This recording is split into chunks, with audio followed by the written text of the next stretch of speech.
अंतर मन में ज्योति जगा लो, होगा दूर अंधेरा।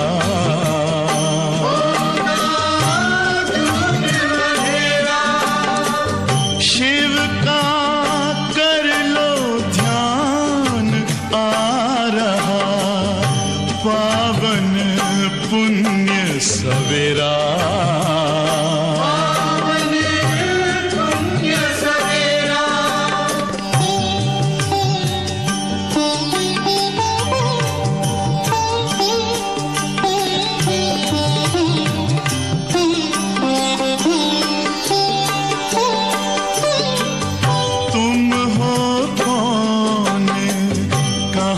से आए अपने आप को जानो, राजयोग के द्वारा अपना परम पिता पहचानो। इसी राजपथ पर चलकर पालो अपना बसेरा।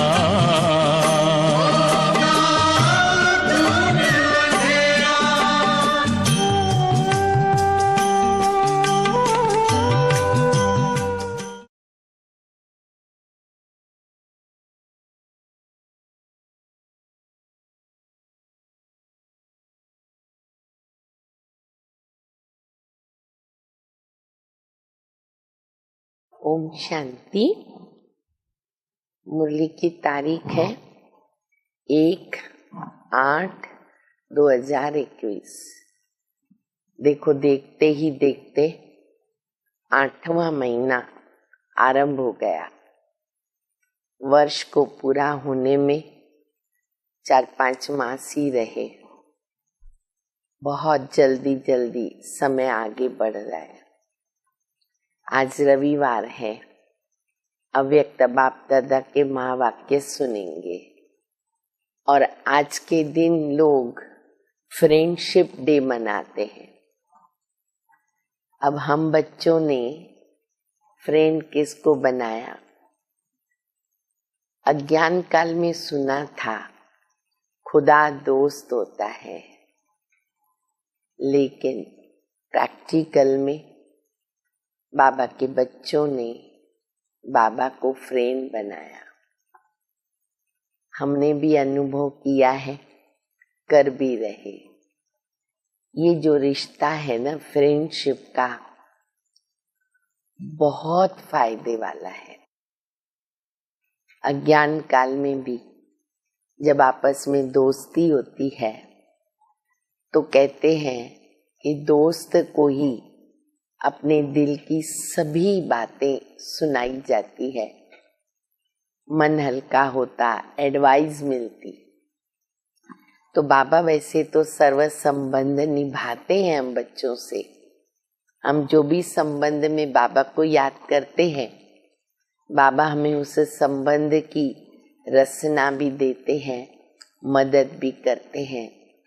लेकिन सबसे अच्छा संबंध खुदा दोस्त का है, क्योंकि बाबा को हम अपने मन की चाहे बात बुरी हो चाहे अच्छी हो, दोनों बातें सुना सकते हैं।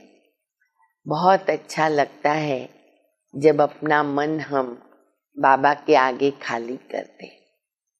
बहुत अच्छी शक्तियां भी बाबा देते, प्रेरणाएं भी देते हैं, मदद भी करते हैं। तो ये अनुभव जीवन के अंदर हमेशा हमेशा संगम युग पर तो खास करते रहें। और आज बाप दादा बाप समान बनने की क्वालिफिकेशंस बता रहे हैं, क्योंकि बाबा अव्यक्त हुए, ब्रह्मा बाबा अव्यक्त हुए। तो हम बच्चों को लक्ष्य दिया, फॉलो फादर। बच्चों को भी ब्रह्मा बाप के समान अव्यक्त होना है, बाप समान बनना है। तो बाप समान हम कैसे बने? उनके बहुत अच्छे अच्छे लक्षण बाबा हम बच्चों को आज स्मृति दिला रहे हैं। तो मीठी मीठी शिक्षाएं अव्यक्त बाप दादा के द्वारा मुरली से सुनेंगे। ओरिजिनल तारीख जो है वो है 24/2/88। बाबा ने सार बताया है, वरदाता से प्राप्त हुए वरदानों को वृद्धि में लाने की विधि। वरदाता से प्राप्त हुए वरदानों को वृद्धि में लाने की विधि। बाबा ने हम बच्चों को अपना बनाकर वरदानों से झोली भर दी, हर प्रकार के वरदान दिए। अब उस वरदानों में हम वृद्धि कैसे करें, तो उसकी विधि बाप दादा बता रहे हैं। आज बाप दादा अपने रूहानी चात्रक बच्चों को देख रहे हैं। बाबा के सामने कौन बैठे? हम बच्चे चात्रक।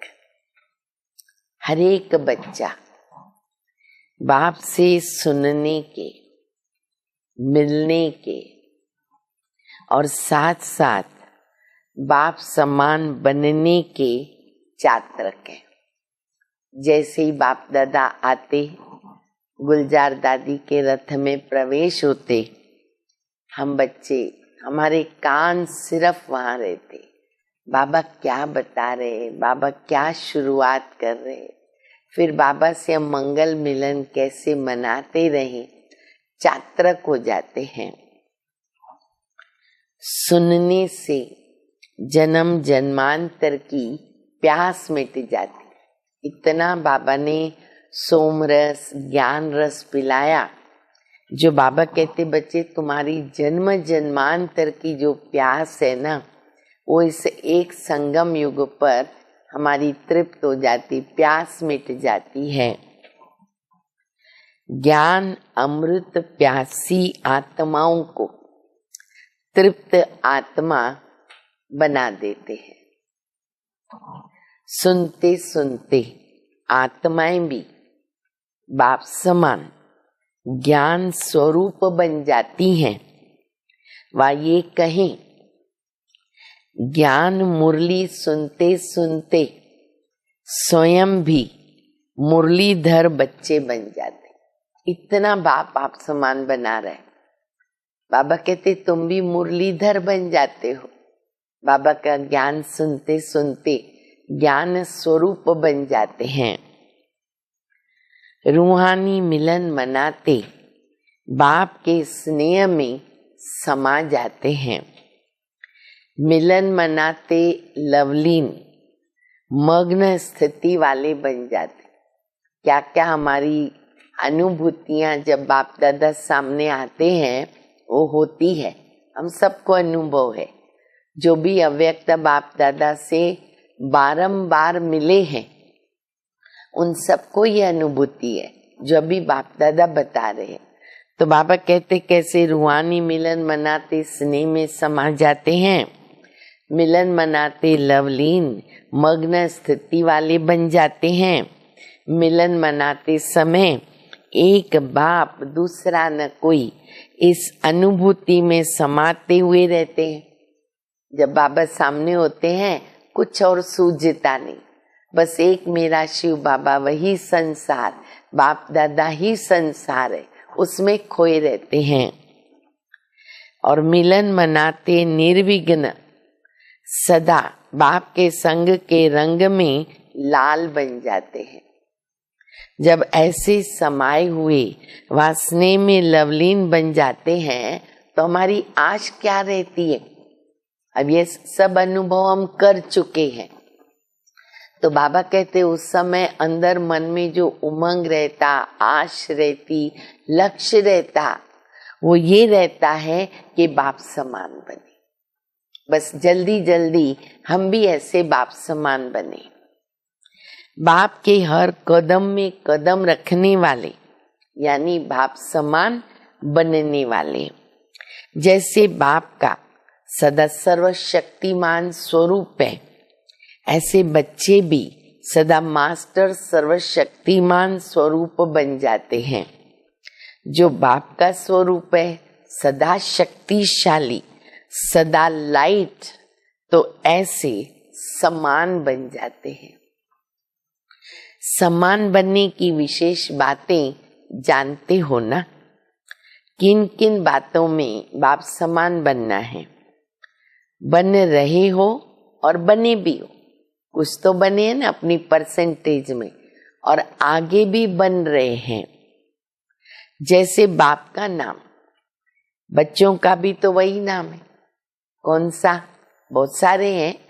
नंबर 1 है विश्व कल्याणकारी। बाबा का टाइटल है विश्व कल्याणकारी। बाबा ने हम बच्चों को क्या बनाया?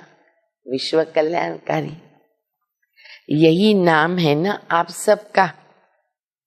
जो बाप का रूप वही बच्चों का रूप, जो बाप के गुण वो बच्चों के गुण। बाप के हर गुण को धारण करने वाले बाप समान बनते हैं। जो बाबा का कार्य वो बच्चों का कार्य, हर बात में बाप समान। बाबा में गुण, हमारे में गुण, बाबा का कार्य वो मेरा कार्य। सब बातों में बाप समान बनना है। लक्ष्य तो यही है ना सभी का। सन्मुख रहने वाले नहीं, लेकिन समान बनने वाले, बाबा के समान बनने वाले। इसको कहा जाता फॉलो फादर करने वाले। तो अपने को चेक करो, सब बातों में कहाँ तक हम बाप समान बने। अब बाबा बताते भी जा रहे और कुछ बाबा ने बताया भी। तो बाबा के गुणों में, कर्तव्यों में, हर स्थितियों में हम बाप समान कहाँ तक बने हैं। समान बनने का वरदान आदि से बाप ने बच्चों को दे दिया, शुरू से दे दिया। आदि का वरदान क्या है? सर्व शक्तियों से संपन्न भव। क्या वरदान है? सर्व शक्तियों से संपन्न भव। लौकिक जीवन में बाप गुरु वरदान देते। बाप देता है, माता पिता और गुरु देता है। तो अधिकतर वरदान क्या मिलता है उन्हों से? धनवान भव, पुत्रवान भव, बड़ी आयु भव। ये 3 वरदान खास मिलते हैं। बाप दादा ने क्या वरदान दिया? सदा ज्ञान धन, वो धनवान भव। और यहाँ बाप दादा कहते ज्ञान धन, शक्तियों के धन से संपन्न भव। ये ब्राह्मण जीवन का खजाना है। जब से ब्राह्मण जन्म लिया तब से संगम युग की स्थापना के कार्य में अंत तक जी कर के रहना, इसको कहते बड़ी आयु भव। कितना अच्छा बाबा ने स्पष्ट किया। जब से ब्राह्मण बने, बाबा के बने, और आगे भी संगम युग का कार्य चले, अंत तक रहे, तो उस वरदान को कहते बड़ी आयु भव। बीच में अगर ब्राह्मण जीवन से निकलकर पुराने संस्कारों या फिर पुराने संसार में चले जाते हैं, तो उसको कहा जाता जन्म लिया लेकिन छोटी आयु वाले। बीच में माया से हार हो गई तो बाबा कहते उसको कहेंगे छोटी आयु वाले, क्योंकि ब्राह्मण जीवन से तो मर गए ना, इस जीवन से मर गए। कोई कोई ऐसे भी होते हैं, देखो दुनिया में जो सिस्टम चलती है ना, यहाँ भी चलती, यहाँ चलती, वो दुनिया में चलती। अब बाप दादा कह रहे हैं कि कोई कोई ऐसे थे कोमा में चले जाते, कई पेशेंट कोमा में जाते हैं ना, तो क्या होता है, होते हुए भी वो ना के बराबर होते, मर नहीं गया लेकिन जिंदा भी नहीं, जैसे कोमा में चले जाते, तो होते हुए भी ना के बराबर। और कभी कभी जाग भी जाते। कोमा वाला होता है ना, कुछ सेकंडों के लिए थोड़ा सा होश में आया, फिर वापस कोमा में चला गया, लेकिन वो जिंदा होने भी मरने के समान, उसको यही कहेंगे ना, जिंदा होते मरने के समान। तो बड़ी आयु भव अर्थात सदा आदि से अंत तक ब्राह्मण जीवन का व श्रेष्ठ दिव्य जीवन की सर्व प्राप्तियों में जीना, उसको कहते बड़ी आयु भव। बड़ी आयु के साथ साथ निरोगी भव का भी वरदान आवश्यक है। एक तो हमें ये वरदान बाबा से प्राप्त है, उसमें रहना है, जीना है, साथ साथ निरोगी भव का वरदान जरूरी है, क्योंकि अगर बीमार पड़ जाएंगे सेवा कैसे करेंगे, तो साथ में ये भी वरदान बहुत जरूरी है। आयु बड़ी है, आयु बड़ी मिल गई, लेकिन माया की व्याधि, अब आत्मा को कौन सी बीमारी लगेगी, माया की व्याधि बार बार कमजोर बना देती है, तो वो जीना नहीं लगता, न इधर के रहते न उधर के रहते, जीना नहीं लगता। तो बड़ी आयु भव के साथ सदा तंदुरुस्त रहना माना सदा निर्विघ्न रहना। अब चेकिंग करते जाए, बाबा से ये वरदान प्राप्त है ना मुझे, बार बार उलझन में व दिल शिकस्त की स्थिति के बिस्तरे के हवाले नहीं होना। कौन सा बिस्तरा, बीमार होंगे बिस्तरा पकड़ना पड़ता है।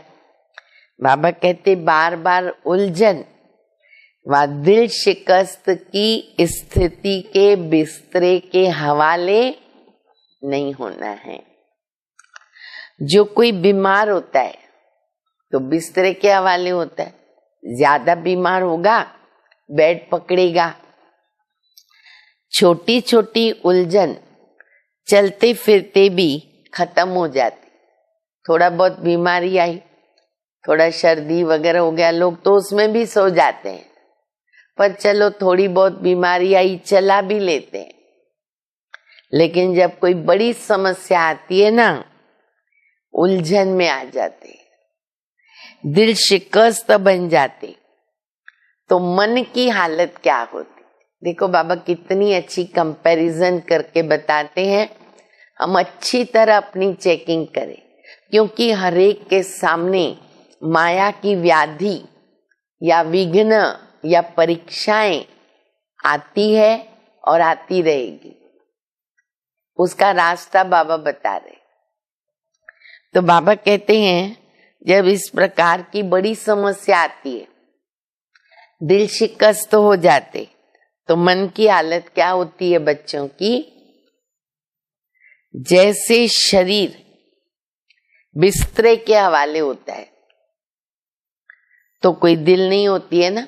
अभी मान लो थकावट है, बॉडी पेन हो गया, बिस्तरे में आ गए, तो उठने की, चलने की, खाने पीने की कोई दिल नहीं करती। कंटाला आ जाता है उस व्यक्ति को, मूड भी चला जाता है, न कुछ खाने को दिल करता, न नींद आती, न उठ सकते, न चल सकते। ऐसे यहां भी कंपैरिजन देखो बाबा बता रहे, देखते जाओ। ऐसे यहां भी योग में बैठेंगे ना, दिल नहीं लगेगी। कंफ्यूज हुए चल पड़े ना माया के साथ, तो मन कंफ्यूज हो गया, तो योग में दिल नहीं लगेगी। ज्ञान सुनेंगे ना तो भी दिल से नहीं सुनेंगे, सुनने में मजा नहीं आएगा। अच्छा सेवा करेंगे, सेवा भी दिल से नहीं करेंगे, परंतु दिखावे से, डर से, लोक लाज से कर लेंगे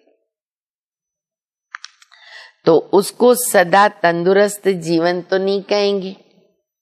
तो बड़ी आयु भव के साथ क्या चाहिए? निरोगी भव। अच्छा, फिर बाबा कहते पुत्रवान भव। सब आशीर्वाद हमारे पास कैसे लागू होती है? पुत्रवान भव या संतान भव। आपके संतान हैं? बाप दादा भी पूछ रहे पहले, आपके संतान हैं? 2-4 बच्चे नहीं पैदा किए हैं? संतान भव का वरदान है ना।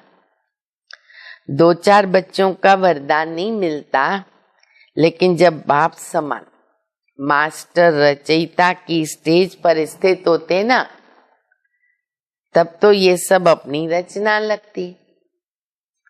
बाबा भी रचयिता है, हम बनते मास्टर रचयिता। तो सारा जो भी वस्तुएं हैं, व्यक्तियां हैं, कुछ भी है, वो सब हमारी रचना हो जाती है।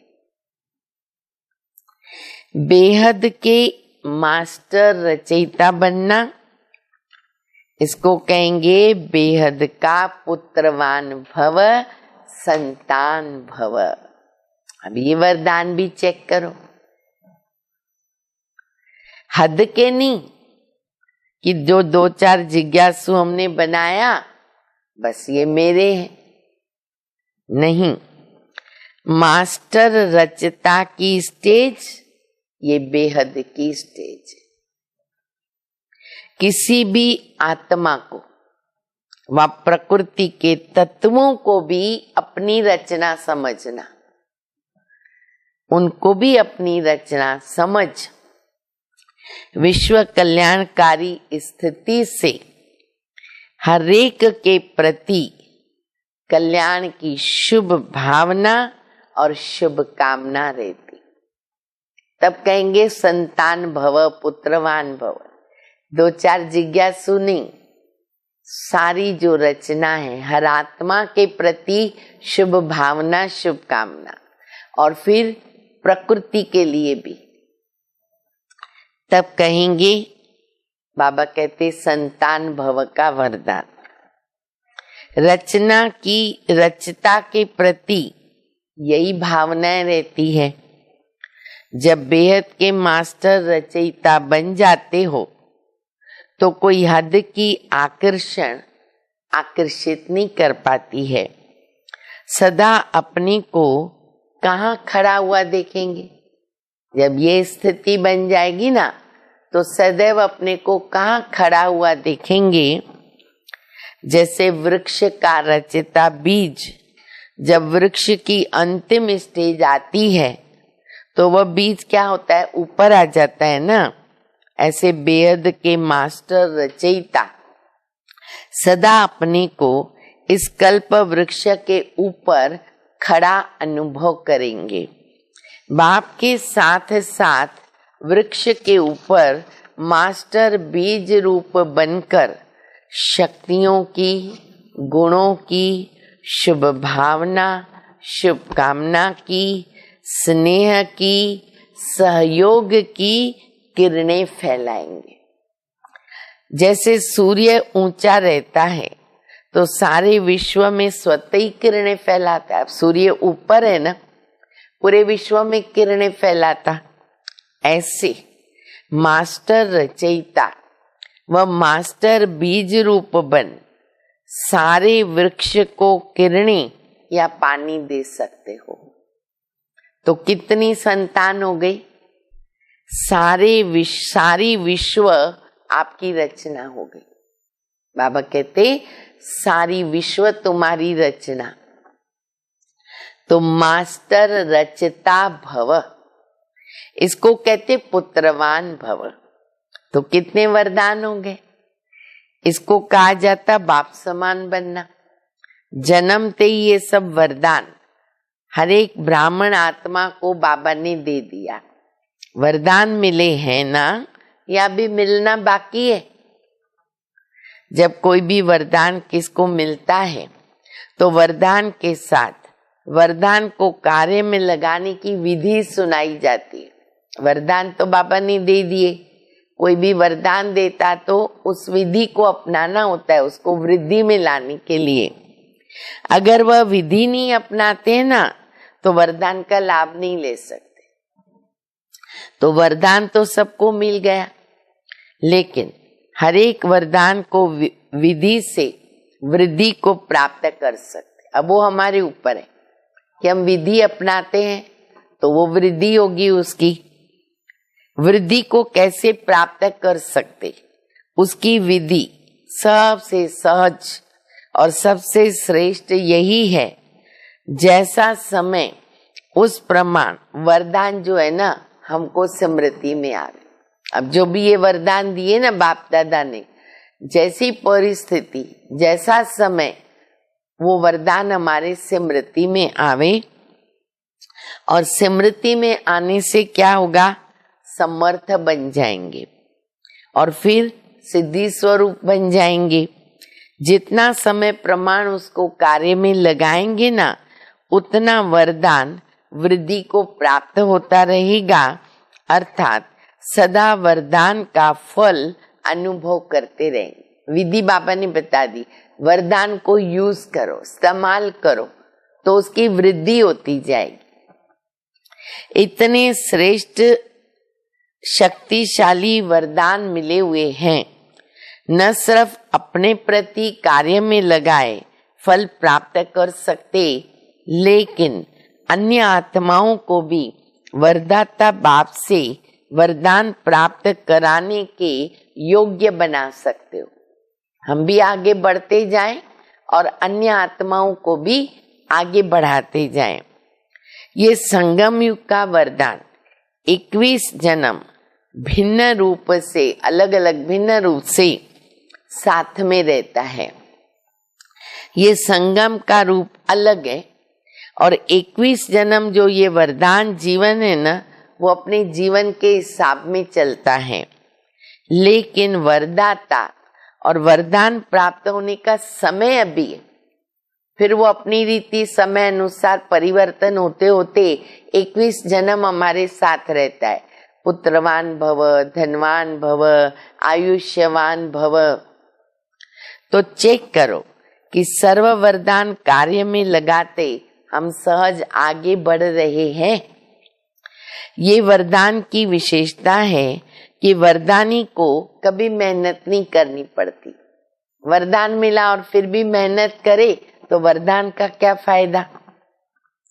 जब भक्त आत्माएं भी मेहनत करके थक जाती हैं तो बाप से वरदान मांगती है ना, हे भगवान अभी हम थक गए, बस अभी वरदान दे दो। आपके पास भी जब लोग आते हैं योग लगाने की मेहनत नहीं करना चाहते हैं तो कौन सी भाषा बोलते, कहते बस हमें वरदान दे दो, हमारे माथे पर हाथ रख दो। कितने लोग बोलते माथे पे हाथ रखो, आपका हाथ रखने से हमारा काम हो जाना चाहिए, इतनी शक्ति दो हमको, क्योंकि मेहनत अभी नहीं कर पाते। आप ब्राह्मण बच्चों के ऊपर वरदाता बाबा का हाथ तो सदैव है। हमारे ऊपर किसका हाथ है? सिर पर बाबा का श्रेष्ठ मत का हाथ। बाप दादा ने जो श्रेष्ठ मत दिए, अगर उस पर चलते रहे, माना बाप दादा का हाथ मेरे सिर पर सदैव है। स्थूल हाथ तो 24 घंटा नहीं रखेंगे ना। ये बाप के श्रेष्ठ मत का वरदान रूपी हाथ सदा बच्चों के ऊपर है।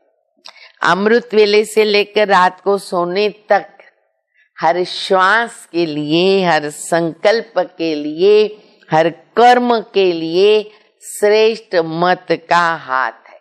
बाबा ने दे दिया अमृत वेले से रात्रि तक, मनसा वाचा कर्मणा की श्रीमत दी। अब उस श्रीमत पर जितना हम चलते हैं तो बाप दादा का हाथ हमारे सिर पर है। हमने अपनी मनमत मिक्स किया तो फिर वरदान हमारे से दूर हो जाता। इसी वरदान को विधि पूर्वक चलाते चलो तो फिर कभी मेहनत नहीं करनी पड़ेगी। जैसे देवताओं के लिए गायन है, देवताओं के लिए कौन सा गायन है? इच्छा मात्रम अविद्या। ये है फरिश्ता जीवन की विशेषता। देवताई जीवन में तो इच्छा की बात ही नहीं ना। ब्राह्मण जीवन सो फरिश्ता जीवन बन जाती है, अर्थात कर्मातीत स्थिति को प्राप्त होते। किसी भी शुद्ध कर्म व व्यर्थ कर्म व विकर्म व पिछला कर्म, किसी भी कर्म के बंधन में बंध कर करना, इसको हम कर्मातीत अवस्था नहीं कह सकते। बाबा ने कितना अच्छा स्पष्ट किया है। शुद्ध कर्म, व्यर्थ कर्म, विकर्म, पिछला कर्म बंधन में बंध कर किया, कर्मातीत नहीं कहेंगे। वह है कर्म का संबंध, एक है बंधन। तो जैसे ये गायन है, हद की इच्छा से अविद्या, ऐसे फरिश्ता जीवन, ब्राह्मण जीवन अर्थात मुश्किल, ये शब्द की अविद्या, बोझ, इससे अविद्या, मालूम ही नहीं कि वो क्या होता है। तो वरदानी आत्मा अर्थात मुश्किल जीवन से अविद्या का अनुभव करने वाले। कितनी गुह्य बात है। देखो, कोई भी बात में मुश्किलात लगती है, इसका मतलब वरदान को हम यूज नहीं कर रहे। इसको कहते वरदानी आत्मा। तो बाप समान बनना अर्थात वरदाता से प्राप्त हुए वरदानों से पलना, सदा निश्चित विजयी अनुभव करना। कई बच्चे पुरुषार्थ तो बहुत अच्छा करते, लेकिन पुरुषार्थ का बोझ अनुभव करते हैं, तो उसको यथार्थ पुरुषार्थ नहीं कहेंगे। अटेंशन रखना, ये तो ब्राह्मण जीवन की विधि है, अटेंशन रखना पड़ेगा। लेकिन अटेंशन क्या होता है? टेंशन में बदल जाता है। वो अटेंशन का भी टेंशन, नेचुरल अटेंशन नहीं रहता, इसको कहेंगे यथार्थ अटेंशन नहीं, नेचुरल अटेंशन होना चाहिए। बाबा ने देखो स्थूल मिसाल दिया है। जैसे जीवन में स्थूल नॉलेज रहती है कि ये चीज अच्छी है, ये बात करनी है, ये नहीं करनी है, तो नॉलेज के आधार पर नॉलेजफुल होते हैं। तो उनकी निशानी क्या है कि वो नेचुरल रहता है। ये खाना है, ये नहीं खाना है, ये करना है, ये नहीं करना है। तो हर कदम में टेंशन नहीं रहता है, ये करूं या न करूं, ये खाऊं या न खाऊं, ऐसा चलूं या न चलूं। क्यों? नेचुरल अटेंशन में चलते। जो रेगुलर के होते हैं उस कर्म में अटेंशन नहीं देना पड़ता। तो नेचुरल नॉलेज की शक्ति से अटेंशन, ऐसे पुरुषार्थी का हर कदम हर कर्म में नेचुरल अटेंशन रहता है, क्योंकि नॉलेज की लाइट माइट स्वतः यथार्थ रूप से यथार्थ रीति से चलाती है। तो पुरुषार्थ भले करो, अटेंशन जरूर रखो, क्योंकि अटेंशन न रखे बिना काम नहीं बनेगा। लेकिन बाबा कहते टेंशन रूप नहीं। जब टेंशन में आ जाते हो ना, तो चाहते हो कि हम बहुत काम करने या बनना चाहते हैं नंबर 1, लेकिन टेंशन जितना चाहते हो उतना वो करने नहीं देता, जो बनना चाहते वो बनने नहीं देता, और टेंशन दूसरा टेंशन पैदा करता। ये लाइन याद रखो, टेंशन दूसरा टेंशन पैदा करता है, क्योंकि जो चाहते वो नहीं होता है तो टेंशन बढ़ जाता है ना, डबल टेंशन हो जाता है। तो पुरुषार्थ सभी करते हो, लेकिन कोई ज्यादा पुरुषार्थ को भारी कर देता और कोई बिल्कुल अलबेले हो जाता। जो होना होगा होगा, देखा जाएगा, कौन देखता है कौन सुनता है। अब दोनों भी अच्छा नहीं, तो न वो अच्छा है न ये अच्छा। पुरुषार्थ में भारी होना न वो अच्छा है, न अलबेले होना न वो अच्छा है। इसलिए बैलेंस से बाप की ब्लेसिंग, वरदानों का अनुभव करो। सदा बाप का हाथ मेरे ऊपर, इस अनुभव को सदा स्मृति में रखो। जैसे भक्त आत्माएं स्थूल चित्रों को सामने रखती है ना, कि माथे पे वरदान का हाथ है, ऐसे दिल में रखेगी, पर्स में रखेगी, ऐसा ऐसा करेगी, वो हमारे साथ है। तो आप भी चलते फिरते बुद्धि में ये अनुभव का चित्र है ना, सदा स्मृति में रखो। समझा? बहुत पुरुषार्थ किया, अब वरदानों से पलके उड़ते चलो। अब पुरुषार्थ नहीं, वरदानों से उड़ो। ज्ञान, बाप के ज्ञान दाता विधाता का अनुभव किया, अब क्या करो? वरदाता का अनुभव करो। बाबा ने ज्ञान बहुत दे दिया, ज्ञान का बाबा कहते ज्ञान दाता विधाता, वो अनुभव कर लिया, अब अनुभव करो बाबा वरदाता है। अच्छा, सदा हर कदम में बाप को फॉलो करने वाले, सदा अपने को वरदाता बाप के वरदानी श्रेष्ठ आत्मा अनुभव करने वाले, सदा हर कदम सहज पार करने वाले, सदा सर्व वरदान समय पे कार्य में लगाने वाले, ऐसे बाप समान बनने वाले श्रेष्ठ आत्माओं को बाप दादा का वरदाता के रूप में याद, प्यार और नमस्ते। बहुत अच्छी स्पष्ट किया बाबा ने मुरली, अध्ययन करो उसका।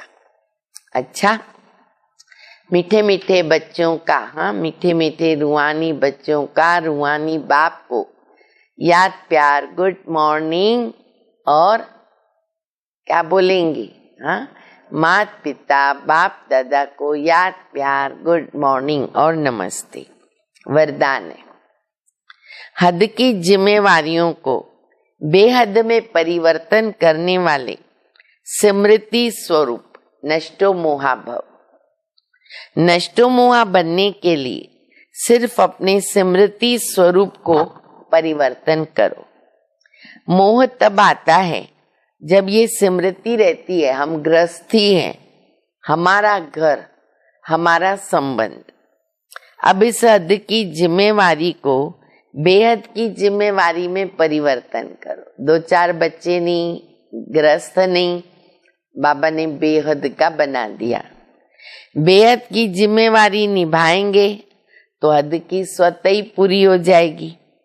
लेकिन यदि बेहद की जिम्मेवारी को भूल करके हद की जिम्मेवारी निभाते हो तो उसे और ही बिगाड़ते हो, क्योंकि वह फर्ज जो है ना, वो मोह का मर्ज बन जाता, बुद्धि अटक जाती, अटैचमेंट आ जाती है, तो विकार पैदा होता। इसीलिए अपने स्मृति स्वरूप को परिवर्तन करके नष्टो मोहा बनो। बेहद का वृत्ति, दृष्टि, कृति रहेगी, ऑटोमेटिकली मोह जीत बनेंगे। स्लोगन है, ऐसी तीव्र उड़ान भरो। बाबा ने कहा ना, उड़ती कला, ऐसी तीव्र उड़ान भरो जो बातों रूपी बादल सेकंड में क्रॉस हो जाए। बादल क्रॉस हो जाते हैं ना, तो उड़ान भरने से क्या होगा? बादल हमारे क्रॉस हो जाते हैं। अच्छा, ओम शांति।